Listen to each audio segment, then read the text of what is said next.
I, com sempre, en aquest programa donem veu a la salut, també. Avui parlarem d'aquesta malaltia terrorífica en el món actual, com és el càncer, que és la leucèmia, però ho farem des de la vessant del Departament de Comunicació Institucional de la Fundació Josep Carreras contra la leucèmia, i la seva cap d'aquest departament és Marta Fernández. Hola, Marta, bona nit. Hola, bona nit. Bé, abans de començar a parlar del tema que ens ocupa, quina és la teva feina en la Fundació? Doncs mira, jo vaig començar a la Fundació l'any 2015 i estic en el Departament de Comunicació. Porto més la vessant de comunicació corporativa, que seria una mica tots aquells documents que van de cara al públic, com pot ser, mira, he portat avui la memòria d'activitats del 2022, que és la coordinació dels diferents continguts que s'empren per comunicar en aquesta memòria. Fem una revista, que també es fa un parell de cops a l'any. Tot allò que sigui comunicar al públic la feina que fem. Però ja et dic, jo porto una vessant més corporativa, però treballo envoltada d'altres companys i companyes que també tenen, doncs, per exemple, la comunicació a xarxes socials. També hi ha una vessant que és la fidelització dels nostres socis, als quals els informem de totes aquelles novetats que porta a terme la Fundació Josep Carreras, per la qual cosa diguéssim que jo encapçalo aquest departament, però prefereixo pensar que treballem en equip perquè comunica tothom. Ja. He llegit en molts casos, aquí anirem fent petits salts, anem d'un cantó a l'altre. He llegit que en molts casos els pacients se someten a un llarg període de curació, no? I per això han d'estar allunyats de casa, no? Suposo que aquí la Fundació intervé. Exacte. Intervé. És a dir, suposo que amb l'estància, els problemes que puguin tenir, i més si venen de fora, com es gestiona tot això? A veure, nosaltres, una de les línies de treball de la Fundació és el programa de pisos d'acollida. Això en què consisteix? Doncs moltes vegades un pacient s'ha de sotmetre a un trasplantament de medul·la òssia i ha d'estar hospitalitzat i una vegada té fet el trasplantament s'ha de recuperar. Però potser aquest pacient viu o lluny de l'hospital on se li ha fet aquest trasplantament o bé directament en una altra comunitat, no? Aleshores, nosaltres oferim 6 pisos en els quals el pacient es pot recuperar d'aquest trasplantament. El que fem és estem treballant amb els treballadors socials d'aquests principals hospitals de referència del trasplantament, com poden ser l'Hospital Clínic, com pot ser Sant Pau, com pot ser l'ICO, que està a Badalona, l'ICO de l'Hospitalet de Llobregat, per oferir-los de dir, escolta'm, el treballador social ens contacta i ens diu, mira, tinc aquesta família que necessitaria estar allotjada en un dels vostres pisos. Nosaltres li oferim al pacient i a un acompanyant aquest pis perquè pugui estar en el temps que sigui necessari per la seva recuperació sense cap cost econòmic. Home, això és molt important, És el que nosaltres li diem una llar lluny de casa, no? Perquè ja prou complicat és patir la malaltia, sotmetre's a un trasplantament, com a mínim poder-los oferir aquest caliu, que és estar en un pis que et sents una mica molt més còmode, no? D'estar, doncs això, sentir-te com a casa, encara que, evidentment, pots estar lluny de casa. Hi ha molta gent de fora? Sí, són de diferents... És Barcelona? Nosaltres aquests pisos estan ubicats a Barcelona i una a Badalona, però les famílies que s'hi allotgen són famílies que sempre el perfil socioeconòmic també es valora pel treballador social, és a dir, són persones que evidentment tenen uns recursos econòmics més ajustats, i llavors ells ens diuen, mira, tenim una família que imagina't que ha vingut a Barcelona per sotmetre's al trasplantament, però potser és de Huesca, per entendre'ns. I nosaltres li oferim el pis sense que hagi de pagar res, perquè imagina't si haguessis de pagar-te un lloguer a Barcelona més mantenir el cost que et suposa viure, en aquest cas, l'exemple que he posat, no? A Huesca, per exemple. Pagar dos habitatges és molt complicat per moltes persones, no? Aquí tenim un correu electrònic que posem sempre totes les setmanes, saben qui són els que vindran a la setmana següent. Llavors sempre diem als nostres espectadors i als oients que ens facin les preguntes que creguin convenient. Hi ha una pregunta del Francesc de Sarrià Sant Gervasi. Francesc, si ens estàs escoltant, pots trucar o només amb el que et respondran si et dones ja per satisfet, doncs perfecte. Que ens pregunta, diu, pregunteu-li a la Marta, no sé si ho podes dir, quina diferència hi ha entre la mèdula òssia vermella o la groga? Mira, jo aquí, sincerament, m'enganxes perquè jo, sincerament, no ho havia escoltat, això de colors. O sigui, la mèdula òssia és un teixit esponjós que està dintre dels nostres ossos i a partir d'aquí es generen les cèl·lules mare de la sang. Les cèl·lules mare de la sang després proliferen i es maduren i poden ser un limfòcit, saps? Amb les diferents tipologies de cèl·lules de la sang. Però el que s'anomena progenitors hematopoètics, que són aquestes cèl·lules mare, es generen en aquesta medul·la òssia, que és aquest teixit esponjós que està dintre dels nostres ossos. Els colors, això ja... Suposo que ho ha vist en algun lloc, diu, escolta, o sap que hi ha la medul·la òssia groga i la vermella. La confusió més habitual que ens passa, i que és curiós que no hagi anat per aquí el tema, és que moltes vegades es confon la medul·la òssia amb la medul·la espinal, que no té res a veure. No té res a veure, clar. Escolta'm, si Francesc, si ens estàs escoltant i vols trucar, truca i fes la pregunta que creguis convenient. Eduard, estigues al tanto per si truca el Francesc, Bueno, després hi ha el programa, dintre de la Fundació hi ha el programa Experiència Pacient. Què és aquest programa Experiència Pacient? Doncs mira, nosaltres aquesta visió holística de la malaltia que tenim des de la Fundació és que nosaltres volem intentar ajudar els pacients des de diferents vessants. El que sí que volem sempre deixar clar és que no som una fundació assistencial en el sentit de que el pacient no ve físicament a la fundació i l'atenem allà, sinó que aquest programa Experiència del Pacient primer va començar amb una línia que són consultes online, o sigui, en línia, vaja, consultes de tipus mèdic. No segona opinió mèdica, però, per exemple, imagina't que tu et diagnostiquen una leucèmia, no coneixes ningú al teu voltant, no saps ben bé què és, aleshores tu pots formular una pregunta més genèrica, perquè, clar, una segona opinió mèdica implicaria que la persona vingués i tingués una atenció directa amb el metge, i això no ho podem fer. Però sí que podem una mica assessorar, per exemple, és normal els efectes secundaris de la quimioteràpia en aquest tractament? O sigui, preguntes més genèriques sí que es poden respondre. Aleshores, això hi ha un canal que a través de la nostra pàgina web que tu pots formular la consulta i amb un temps molt reduït, que poden ser 24 o 48 hores, a l'equip d'hematòlegs de la Fundació donen resposta a aquesta consulta. Però què passa? Que cada vegada també ens trobem en què no només atenem aquest tipus de consultes una mica més, diríssim, d'orientació mèdica, sinó més socials. Imagina't, et posava el cas aquest, no?, de que t'han diagnosticat leucèmia. Afrontar un diagnòstic és complicat i a vegades necessites recolzament psicològic. Nosaltres no comptem amb un equip de psicòlegs, però sí que podem, primer, informar sobre... A la nostra pàgina web tenim moltíssima informació sobre la pròpia malaltia, les malalties, perquè no només és la leucèmia, sinó que hi ha moltes altres malalties oncològiques de la sang, que també estudiem.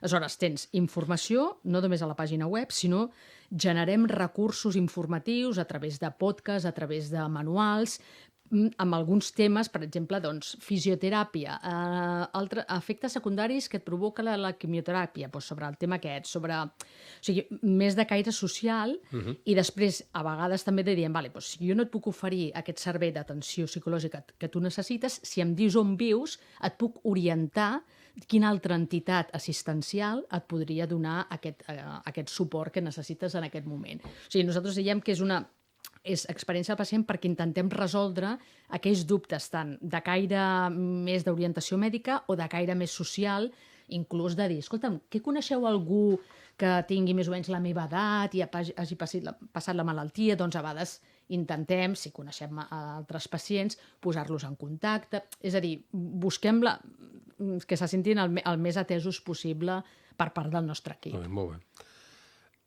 Jo he vist l'edifici on és, l'edifici del que és la Fundació, i és un gran edifici. Has vist l'edifici de la Fundació o de l'Institut de Recerca contra la Leucèmia? De l'Institut. És la gran... De l'Institut. No, perquè la Fundació Josep Carreras estem ubicats en un pis. És... El que passa que... És el carrer Muntaner, no? Sí, correcte. L'any 2010, la Fundació Josep Carreras va decidir crear l'Institut de Recerca contra la Leucèmia Josep Carreras. Aleshores, això es va fer de la mà de la Generalitat de Catalunya i l'Institut és un centre cerca de la Generalitat de Catalunya que el seu edifici principal està a Badalona, darrere de l'Hospital de Can Ruti, Que és aquesta foto que he vist jo. que és aquesta foto tan magnífica que has vist perquè és un edifici de més de 10.000 metres quadrats dedicats a la recerca, que fa molta patxoca, i això es va inaugurar l'any 2017, si no m'equivoco, i aquest seria l'edifici central, però l'Institut té actualment 5 campus que estan coordinats entre si. Tens el campus de Can Ruti, tens el campus de l'Hospital Clínic, el de Sant Pau, el de Girona i el de l'Hospital del Mar. Aleshores, no és que siguin físicament com un edifici que has vist tu, el de Badalona, però sí que són investigadors que la seva recerca està dintre del nostre institut. Tots els que treballen en l'edifici, tots són investigadors, tots? Bueno, i també hi ha personal de gestió i d'administració. Estem parlant que actualment l'Institut compta amb més de 400 professionals. I hi ha 40 grups de recerca. Jo et volia fer un parell de preguntes, però començaré per la més simple, la més senzilla. Quants socis teniu? El vostre àmbit d'actuació és Catalunya, Barcelona, però us coneixen a tota Espanya, a tot el món, i venen aquí. I per què venen aquí? Perquè no hi ha alternatives en uns altres llocs? I després et faré una altra pregunta, però per no... Vaig per passos. A nivell de base social, a dia d'avui estem amb més de 135.000 socis que col·laboren amb nosaltres. Aleshores, començo potser per l'inici. Hem anat parlant de programes independents, però t'explico una mica l'origen de la Fundació Josep Carreras. El tenor Josep Carreras, quan es va recuperar de la seva leucèmia l'any 1988, va decidir crear la Fundació com a mostra d'agraïment a la societat i a la comunitat científica per totes les mostres d'afecte que havia rebut durant el seu tractament. No? Faig un parèntesis. Ell està curat ja? Sí. Ja no... Sí, ja està molt bé, té una agenda planíssima de concerts i està en actiu totalment i amb nosaltres en el dia a dia. Aleshores, quan ell va decidir fundar la fundació que porta el seu nom, Fundació Josep Carreras contra la leucèmia, tenia una visió molt clara, no? Que és aconseguir que algun dia la leucèmia i altres malalties oncològiques de la sang siguin curables per a tots i en tots els casos. No? O sigui, està clar que els índexs de curació han millorat molt en tots aquests anys, però malauradament 2 de cada 10 nanos encara no ho pot superar i la meitat dels adults tampoc, per la qual cosa hem de seguir treballant per aconseguir aquest 100%. No?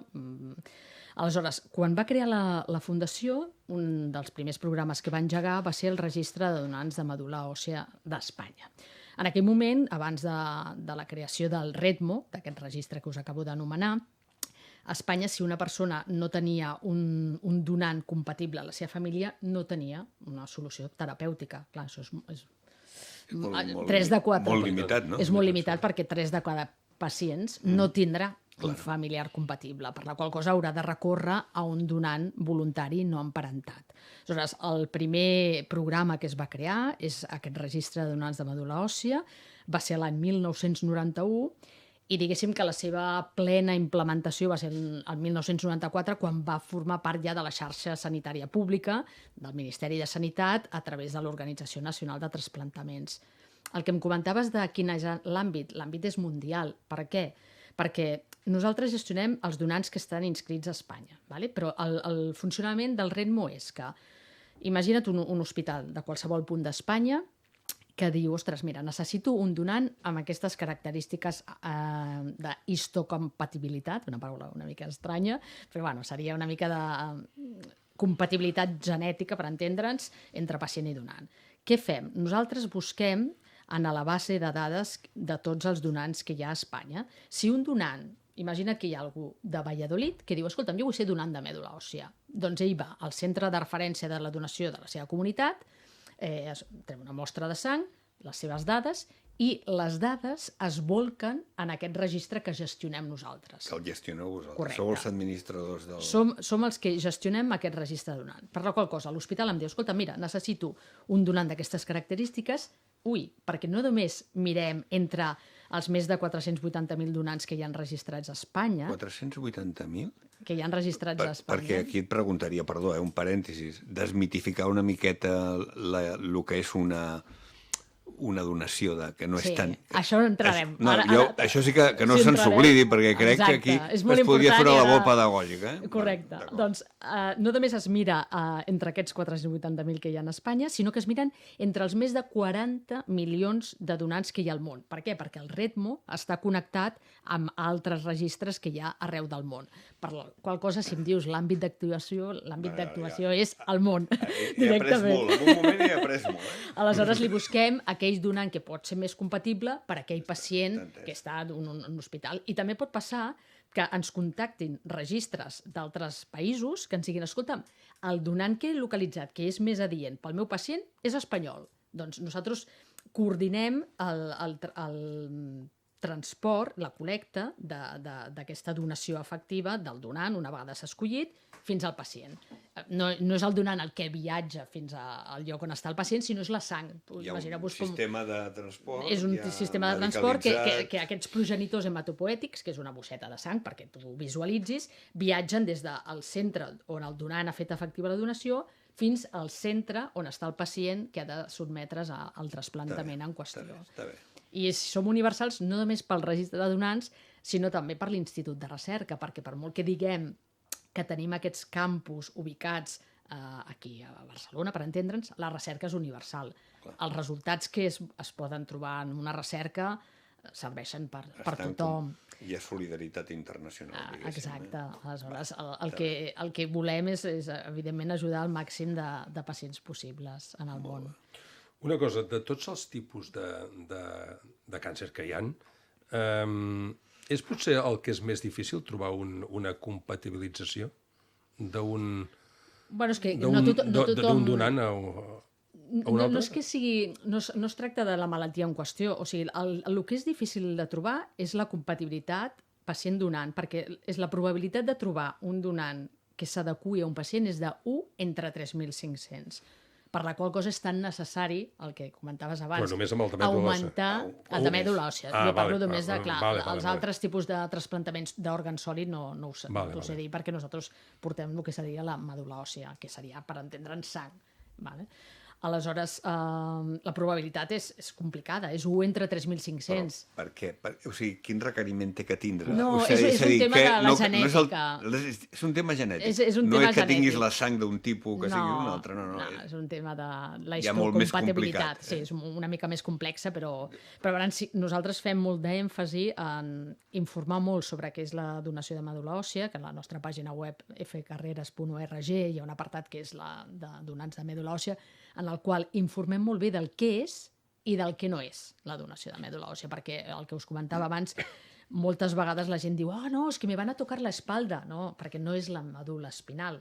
És de les coses que més... Això es confon molt. Es confon molt i aleshores, mira, ara justament hem fet una campanya a nivell nacional, juntament amb l'Organització Nacional de Trasplantaments i totes les comunitats autònomes, que es deia Un maig per una vida, que, bueno, us animo després a veure el vídeo perquè és molt bonic. Juga amb l'analogia de les aplicacions de cites, no? El match, no? De dir, vaig a veure si trobo parella. Doncs el primer vídeo que vam fer, la campanya es va iniciar el 2019, i jugava amb això, no? Tu veies gent jove que semblava que estiguessin en una aplicació de cites i no hi havia manera de que fessin match, no? En plan, no els hi costava molt, seleccionaven, no hi havia manera, fins que la veu et deia el que estàs veient no són possibles cites, sinó que són pacients que necessiten un trasplantament de medul·la òssia. No? Aleshores jugàvem amb el concepte del match, de la importància de trobar, o sigui, de tenir el màxim donants possibles i joves. Aquest és el tema, necessitem gent jove perquè... Quina edat és la límit? Ara, a dia d'avui, per registrar-se com a donant has de tenir entre 18 i 40 anys. El que passa que una vegada estàs dins el registre, pots estar en el registre fins als 60, però el que serien noves inscripcions és dels 18 als 40 anys, perquè s'ha demostrat amb els estudis que els resultats del posttrasplantament són millors si el donant és jove. No?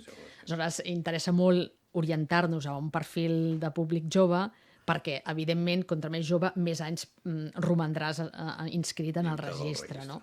Però sí que és molt important que abans de prendre una decisió així t'informis bé del que és i del que no és, i que no et moguis per un cas personal. A vegades potser heu vist en els mitjans de comunicació busco mèdula per no sé qui, i no és per aquesta persona en qüestió. Tu, si et fas donant, ho ets per qualsevol pacient del món que ho requereixi, estigui on estigui. I Hi ha és algun anònim. risc per aquest donant? Hi ha algun risc? I és el que anava a preguntar jo ara, si té alguns efectes secundaris. Alguns efectes secundaris, a veure, a l'hora... En què El que ho consisteix? dona. Primer de tot, en què... Exacte, O pel sigui, donant, no? En el moment en què un donant s'inscriu, vale, les seves dades queden volcades en el nostre registre. Poden passar dues coses. Poden passar que no se'ls truqui mai, perquè, clar, és el que us deia, la probabilitat és complicada.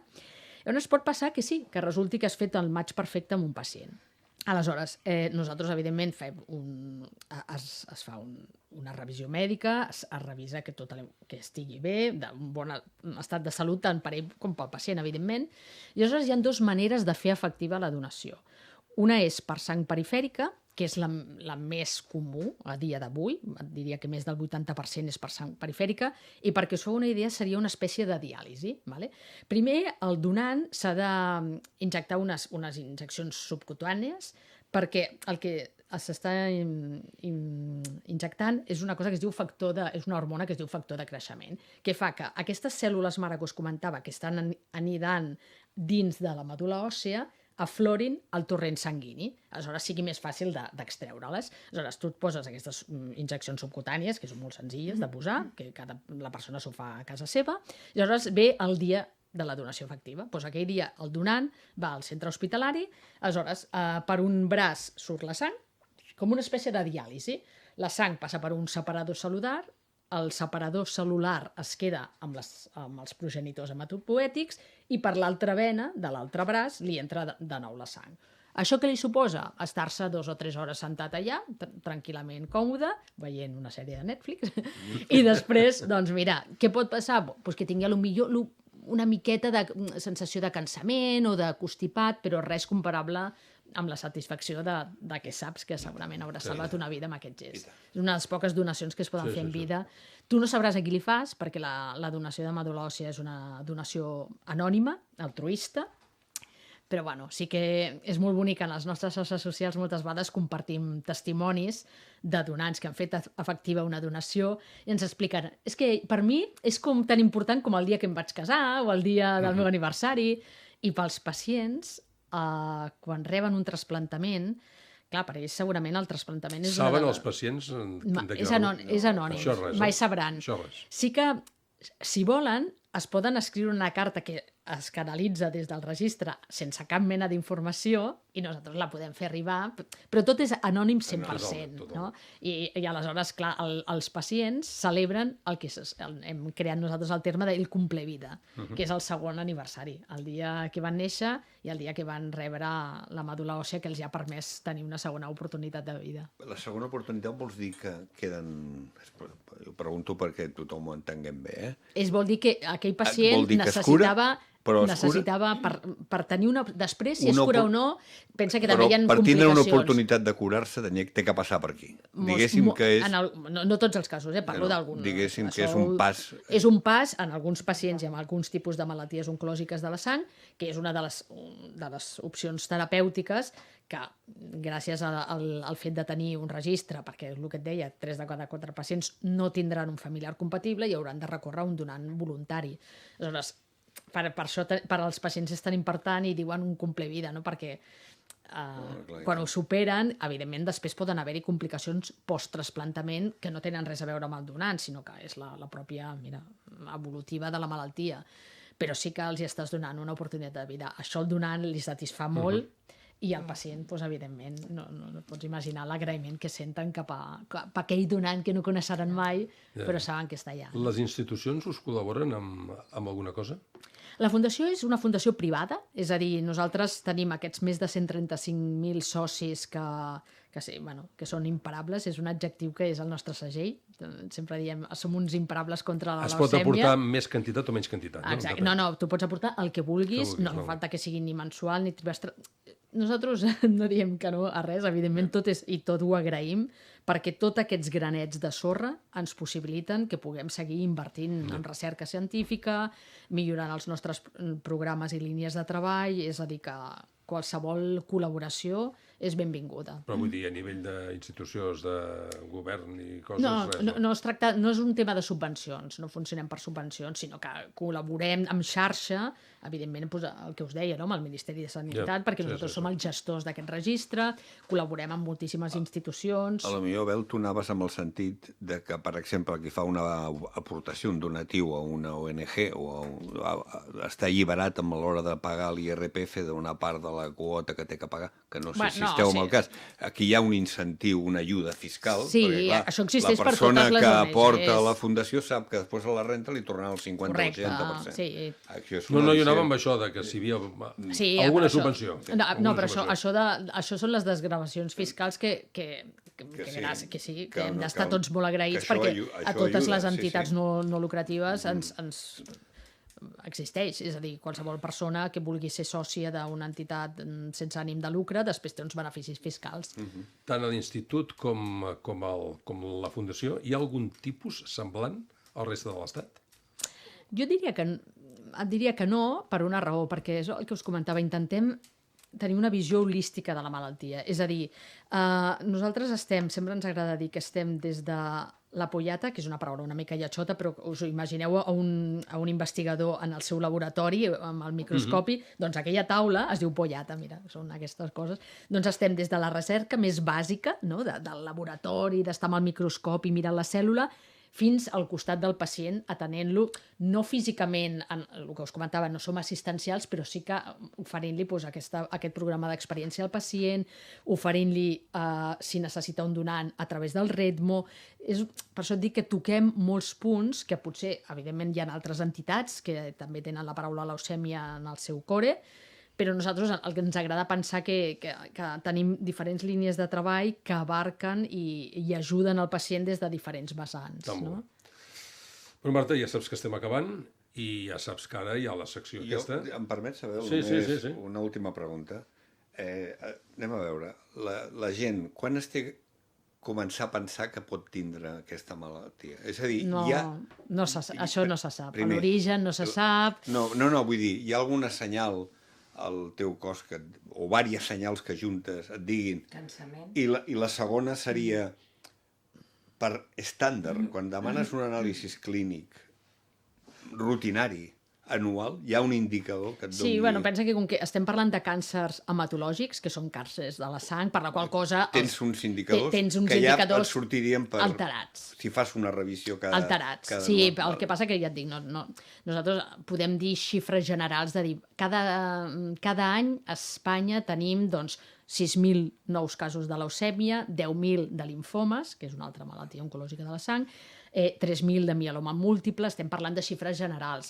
Després, a partir d'aquí, la simptomatologia pot canviar molt, però sí que ho detecta una analítica. Però suposo que arribarà un moment que si no et fas cap anàlisi en molt temps, que et veuràs abocat a fer-te'l, perquè et trobaràs malament. Clar, és que et trobaràs malament. Hi haurà una sèrie de senyals que diuen, no, alguna cosa passa, no? Sobretot si és una leucèmia aguda. Fer la fatiga que tu deies, no, Maite? Suposo. Cansament, no? Cansament molt gran. Bueno, Marta, ja estem abocats en el tercer grau, que no fa falta que et doni cap tipus d'explicació perquè ja has vist com funciona. Exacte. No fa falta que et digui per què ho fem, com ho fem, qui és el jutge, qui és el botxí, res. Per tant, careta del tercer grau, sisplau.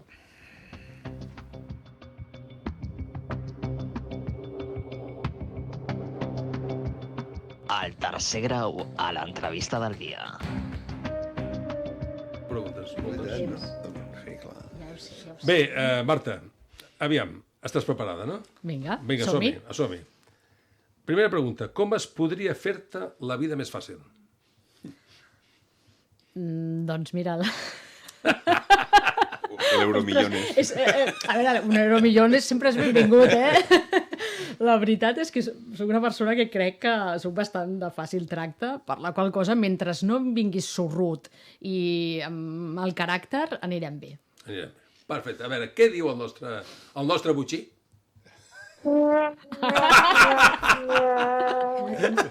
No, últimament també tinc que dir-te una cosa. Està molt Darrerament dur, està molt dur, Molt dur, molt A Saps dur. què veure, passa? ell voldria més... A veure, em faries la vida més fàcil si ara hagués aquí, per exemple, xocolata o un geladet. O sigui, jo soc molt de Vaja, gula, home, de gula.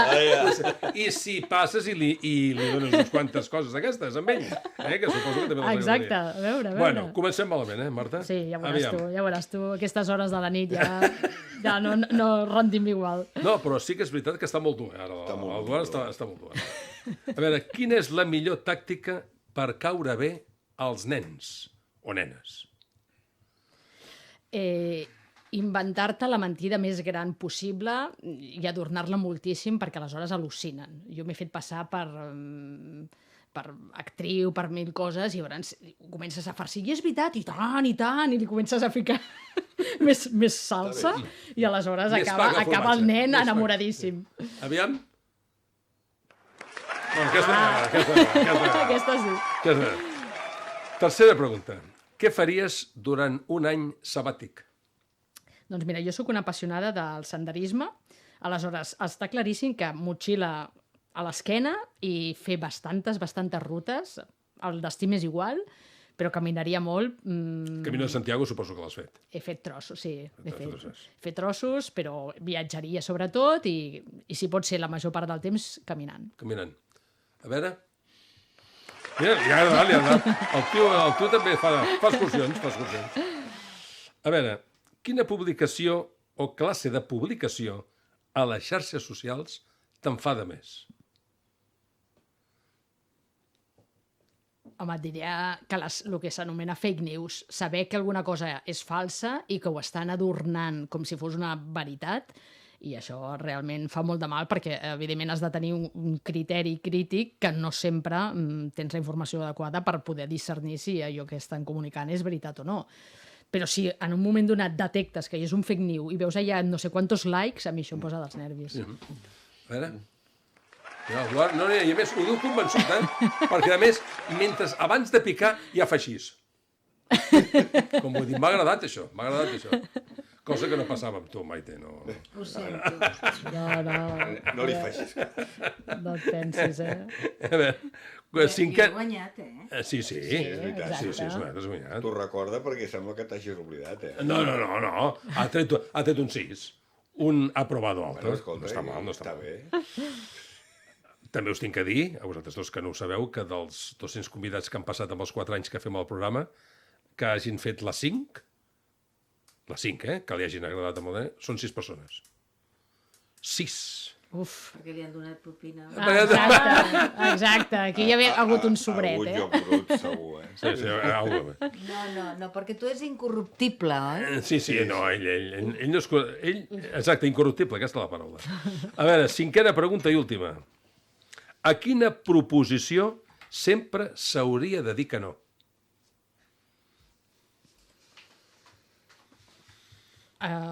Jo crec que depèn dels teus valors, allò que sigui contra els drets humans o que pugui fer mal a una tercera persona, s'hauria de dir que no, sempre.